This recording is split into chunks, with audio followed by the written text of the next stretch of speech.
CBN Educação Internacional. Com a doutora Lara Crivellaro, acompanhe. Olá, Guarizo, olá, ouvintes da CBN, estamos aqui mais uma vez na coluna Educação Internacional e falando com a Nicole, que é especialista em orientação de carreira para estudantes brasileiros que querem aplicar para universidades estrangeiras. Nicole é americana, foi admission do MIT e está aqui conosco para contar um pouco mais sobre possibilidades de carreira e de acesso dos estudantes a universidades internacionais. Nicole, é um prazer tê-la aqui conosco. Obrigada. Nós falamos numa coluna anterior em que discutimos sobre a nota do Enem e como que isso poderia ser usado para acesso dos estudantes em universidades internacionais. E uma das coisas que nós comentamos é sobre a formação dos estudantes. Como é que eles podem escolher suas carreiras, os cursos, as profissões, as carreiras estão mudando muito rapidamente. E as carreiras tradicionais, muitas vezes, elas não dão conta mais das habilidades, das competências e dos interesses dos estudantes. E a gente vê aí muita gente perdido em como é que eu escolho a minha carreira, para que curso que é melhor que eu vá e as questões todas dessa aflição que dá nessa idade de ter que escolher o que vai fazer para o resto da vida e aonde, né? Então é um peso muito grande aos 17 anos nas costas de um adolescente que já tem tantos outros problemas. Conta pra gente como é que acontece fora do Brasil. É claro que eu imagino que essa é uma angústia que todos os adolescentes passam, mas em que medida é mais fácil tomar decisões nos Estados Unidos, por exemplo, sobre carreira? Sim, no geral, fora do Brasil, a sua formação não determina o seu título. Quem se formou em biologia não é biólogo, só quem atua. E você muitas vezes consegue atuar num campo longe daquele que você estudou. Porque as faculdades, tanto na Europa quanto nos Estados Unidos, focam em habilidades. Então, se você estuda filosofia, você vai ter que escrever muito e ter um ótimo raciocínio lógico. Então, bancos e empresas podem querer contratar você depois para escrever relatórios. Então, não é que você tem que trabalhar diretamente com o que você estuda, mas as habilidades que você conquista. Mesmo assim, com 16 anos, 17 anos, você às vezes não sabe quais são as habilidades para qual você tem dom.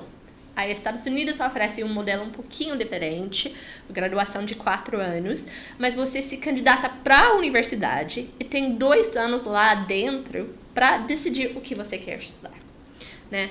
Aí você vai formar com o que se chama um major, que é a maioria dos créditos foi naquela área.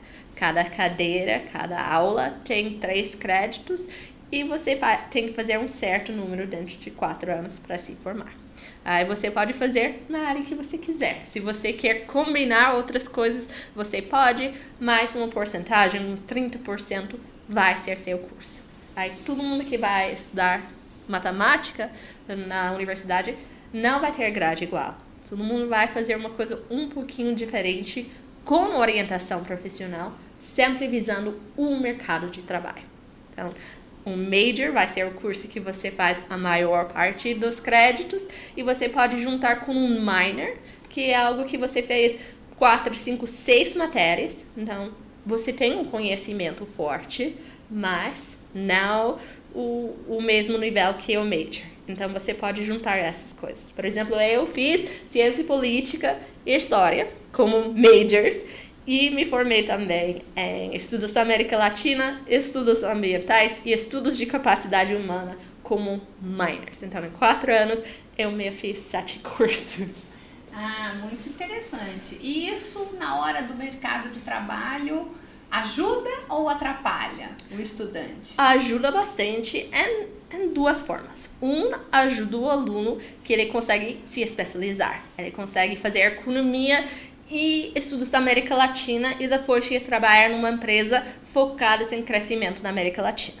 Por outro lado, ele pode juntar 2 coisas distintas Um que ele faz por gosto e outra que ele faz por praticidade. Então, por exemplo, se ele quer ser diretor, ele pode fazer cinema ou alguma coisa de artes e fazer um minor em administração.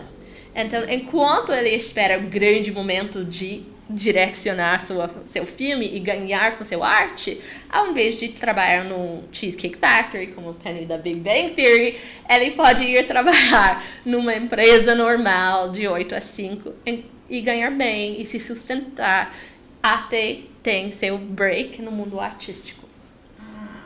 Pois é, e essas são dicas, né, que nós não temos conhecimento aqui porque o nosso modelo curricular é outro, né? Aliás, o aluno, com exceção das universidades públicas, o aluno não escolhe a sua grade. Aliás, mesmo nas públicas, ele tem as disciplinas obrigatórias, que ela representa aí muito do currículo dele e algumas eletivas, mas em geral, nas universidades privadas, ele tem aquela grade, ele tem que cumprir aquela quantidade de disciplinas para poder se formar. E é bem mais pesado no Brasil a carga horária. Você tem que ficar mais tempo na sala de aula. Fora do Brasil, são poucas horas de aula, muitas aulas de dever. E isso também deixa o aluno fazer outras atividades, estágios e ter um currículo um pouquinho mais robusto daquele que iria conseguir no Brasil. E quando você fala dever, você está dizendo projetos, atividades em que ele precisa desenvolver. Sim, para uma matéria, você normalmente faz uns 4 matérias por semestre. Cada matéria tem 3 horas de aula só. O aluno universitário nos Estados Unidos estuda na sala de aula 12 horas. Mas aí ele tem mais uns 20 a 30 horas de leitura, exercícios, projetos em grupo. Aí ele tem muito mais independência e autonomia nos estudos. E não dá para enrolar, né, Nicole? Não, você vai se perder. Mas também tem muito apoio caso o aluno comece a se enrolar, para aprender a se organizar e conseguir entregar tudo com êxito. E o aluno esportista? O aluno esportista também, ele consegue, ele vai ter horas de treino e vai ter ajuda em conciliar isso com as horas de estudo. Normalmente um esportista, além das horas de aula, tem study hall. Ela é obrigada a reservar parte da sua agenda para esses deveres extras, de forma que não atrapalha a sua competição.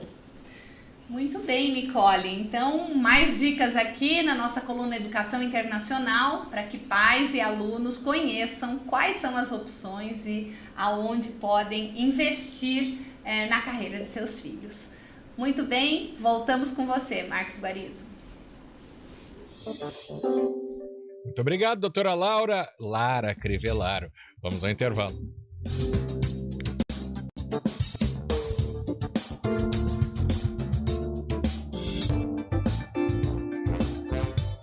Estúdio CBN.